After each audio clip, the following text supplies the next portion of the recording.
আসসালামু আলাইকুম। আজকে আমি যাচ্ছি আমার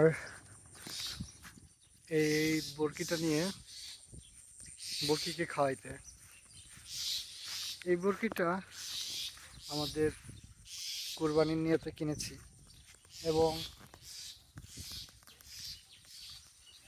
এই বরকিটা কোরবানির নিয়তে কেনার জন্যে তাকে খাওয়াইতে হবে। তাই তো নিয়ে বাড়ি বের হয়ে পড়েছি। বাসার পাশেই যে দেখতে পাচ্ছেন যে জমি খোলা মাঠ, আর গতকালকে বৃষ্টি হওয়ার জন্য সব জায়গায় পানি জমা গেছে। তাই তো দেখতেছি কোথায় কোন আলে খাওয়ানো যায়, ধানের আল, এ আলে খাওয়ানো যায়। তাই বেরিয়ে পড়ছি, সাধ্যের মধ্যে সবটুকু সুখ।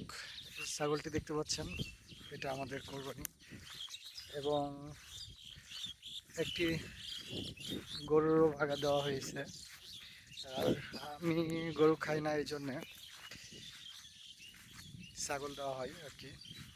তো এই তো এখন আমার ছাগলকে খাওয়াবো। ঘাসগুলো অনেক সুন্দর, দেখেন সুন্দর করেই খাচ্ছে। এই যে এই ঘাসগুলো ধানের পাশে,